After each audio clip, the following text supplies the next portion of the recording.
What do you remember about Chris Harris coming into the company here and why it didn't work out? Bob Backlund, take 94. Chris Harris took the record away for the most takes of pre-tape ever in the history of being on the road and producing, at least in my history.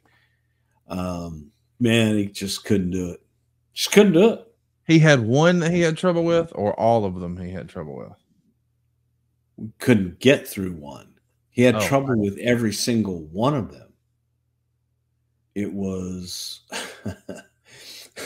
usually if I get called, hey, Bruce, can you come in and kind of get this going and make it work? Usually if I get called in, it's usually bad. And usually I can kind of work through it. And I reached a point where it's like, hey, Vince, I need help here because I don't know what to do on this one. And Vince came in, and Vince, after maybe 10, 15 minutes of working with him, realized that, yeah, this isn't going to work. He just didn't get it, man. He couldn't do it. And he can't. So, here's the other thing I think that worked against him tremendously was he came from TNA where he was in shape. He was a fiery baby face and looked good. He came in probably 40 pounds heavier, but it wasn't 40 pounds of muscle and, looked good and hard. He came in flabby. He came in looking like crap. He really did. It was horrible.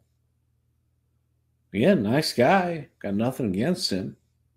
But you're coming in. You have this opportunity. When you get in the best shape of your life, it's terrible.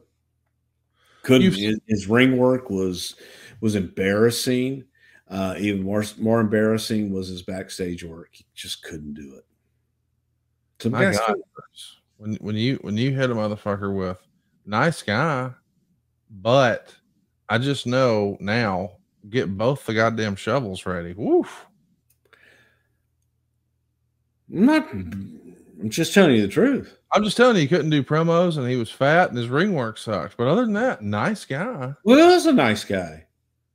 Hey, here's the thing. A lot of nice guys that'll never make it in this business. Well, here's the thing. You and I have had conversations in code on the show before about folks you've said who you felt like they were scared of success, where they had been just phenomenal in TNA, but couldn't ever really quite get it in gear in WWE. And I'm wondering, do you think Chris Harris, because we saw him do a bunch of promos in TNA, and you're saying he couldn't get through one here in the WWE, do you think the nerves just got to him? Like the bright lights are a real thing for some talent? Well, they had bright lights, and maybe their lights weren't so bright in TNA. You know what I mean? It's a damn figure of speech for the quote unquote big time. Yeah, he couldn't do it. Couldn't do it. And I just don't think he was capable of doing it. Like there wasn't even that, hey man, if I just tap into this. There wasn't anything to tap into. Yeah, hey, hats off to TNA for getting what they got out of him. And it's interesting, after he left and came to us, what did he do? Did he do anything else in the business ever? Yeah, I mean, the TNA thing was probably his the peak of his. Right, but he didn't go back there, did he? Yeah, I think so. Did he not? I don't think he did. Yeah, he showed up. But I mean, I don't think he did a bunch, but he did a handful of things for him. Okay. I mean, I know he used to hang out there when I was there, but just he was always looking for a job, and I never. I don't think that he ever worked while I was there at TNA. Does he owe you money? I don't remember you being this stiff on anybody. I'm not being stiff. I'm just being factual. It's just, again, would I like to sit down and have a drink with him? Absolutely. Would I hire him to be a performer? No, I wouldn't. All right. Before we hurt that poor man. It's not like he was an asshole. A lot of assholes out there that I was like, yeah, it was an asshole and couldn't work. This guy just